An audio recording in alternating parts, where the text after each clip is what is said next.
Tenus par les pays voisins, dont le Rwanda, se battent pour le contrôle des sites miniers et alimentent une guerre toujours active dans la province du Kivu.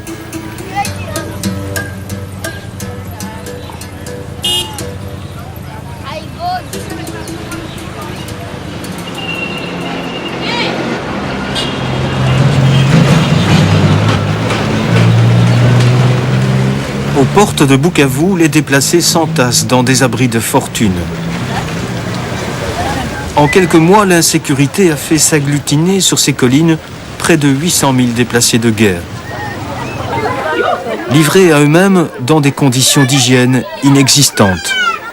Ils sont la preuve vivante que dans cette région du Congo, la paix n'est pas encore revenue.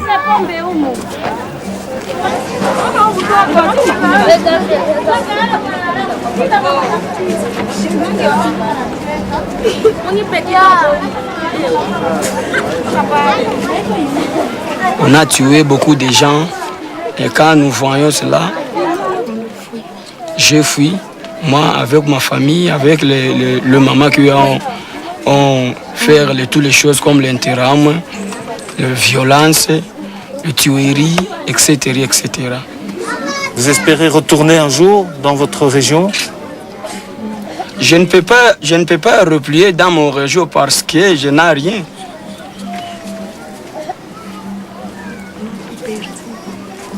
J'ai perdu tout avec S.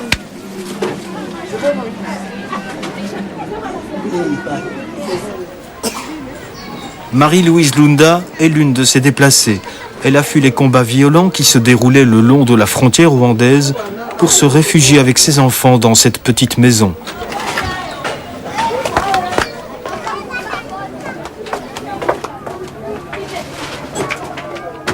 Ici, je me sens en sécurité. Je suis à l'aise, mais vous voyez comment je dors. On dirait une bête. Le Congo n'est pas en paix. Bon, ils peuvent dire qu'ils sont en paix, par exemple au Katanga, là où il n'y a pas de la guerre. Mais là, au Nord Kivu, là où nous étions, c'est une catastrophe. Vraiment, nous avons assez. Nous sommes dégoûtés vraiment. Elle a du mal à contenir sa colère. Elle a été violée à 2 reprises, une première fois par des miliciens rwandais, une deuxième fois au mois d'août dernier par 4 soldats du général rebelle Laurent Nkunda. Le 4e soldat qui m'a violée, maintenant comme il a vu que j'ai perdu connaissance, il a pris le bâton, il m'a fait entrer dans le ventre, il a commencé à régler comme un clé. Directement, j'ai commencé à saigner. Ce n'est pas une simple viol. Comme la semaine prochaine, je serai opérée à cause du viol. Ça fait 2 fois. Ça vous révolte? Oui, ça fait 2 fois. Et puis quand je me souviens de ça, je voudrais seulement me révolter une fois pour toutes. Ou bien me tuer.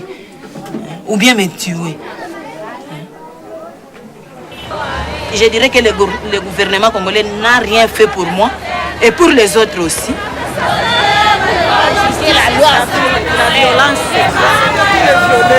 La lutte contre l'impunité et l'efficacité de la justice, un chantier de plus, peut-être le plus délicat. Il est réclamé ici, à corps et à cri, par les femmes du Congo et d'ailleurs. Quand on attrape les violeurs, ils sont assez rapidement libérés. Comment ça se passe? Ils sont très rapidement libérés, il y a l'impunité qui règne. Donc aujourd'hui, il y a comme une culture du viol grâce à l'impunité. Et pour ça, on veut que tout ça s'arrête. Pour ça, il y a cette mobilisation, pas seulement nationale, mais internationale et mondiale. Et que font les politiques? Bon, les politiques, on espère qu'ils vont bouger maintenant, mais comme vous savez, au Congo, tout est urgent et prioritaire. Mais la priorité, c'est la sécurité des populations, de nos mamans et de nos enfants.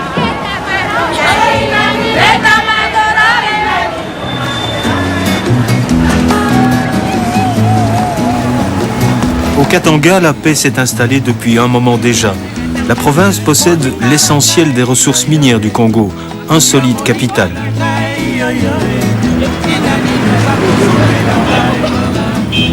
Restaurants, supermarchés, embouteillage de 4x4, Lubumbashi, la capitale, affiche sans complexe ses signes extérieurs de richesse, image d'un Congo à 2 vitesses.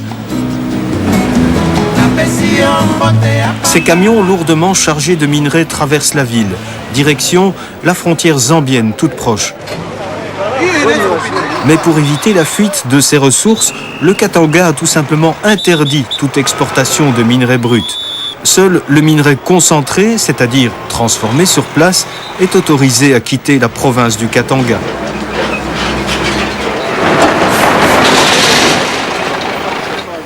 Tous les chargements sont donc systématiquement contrôlés.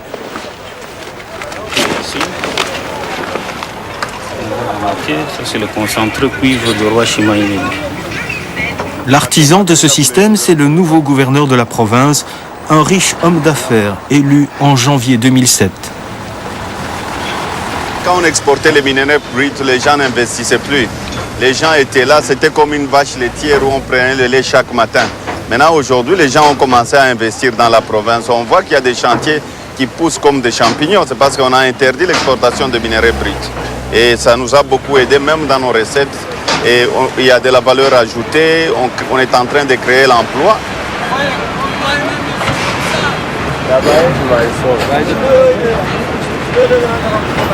Mais l'emploi local, une des priorités du président Kabila, se cantonne souvent à de la simple main-d'œuvre.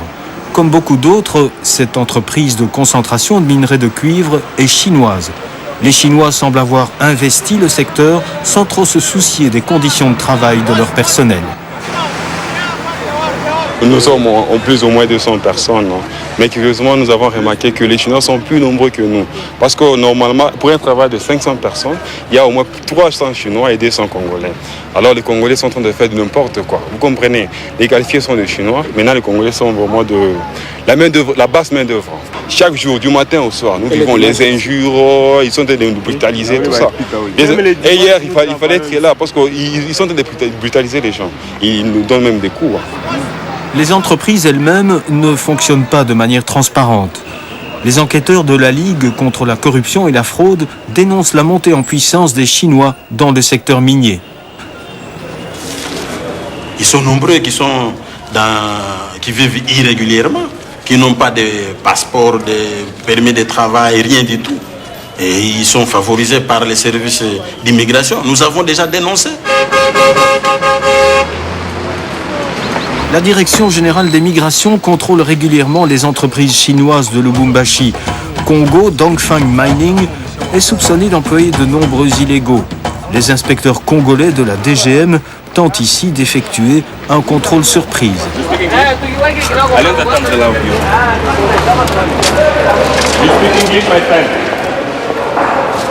Parle français? Allez là-bas au bureau. Désorganisé, le contrôle tourne à la confusion. Certains ont eu tout le temps de disparaître. Passport. Passport. Passport. Yes. Il y a au moins 68 ans, mais il y en a qui ne sont pas ici, parce que vous voyez par exemple là, mais tout ce monde là c'est quoi? Descendez monsieur, veuillez descendre, ça c'est qu'on va vous identifier puis vous allez partir. Hein? Non, monsieur. Yé à Tchouké. Messieurs, descendez. Au moment d'être interpellé, le patron de l'entreprise choisit la fuite.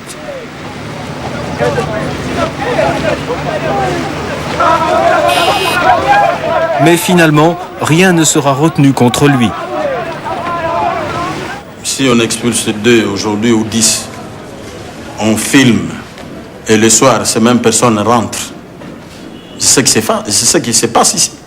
C'est pour montrer aux yeux du monde qu'il y a quand même du sérieux au Katanga ou en RDC. Ils le font pour faire voir aux gens seulement qu'ils ont expulsé. Mais les mêmes personnes expulsées, vous allez les trouver le lendemain dans les carrières. C'est rien du tout.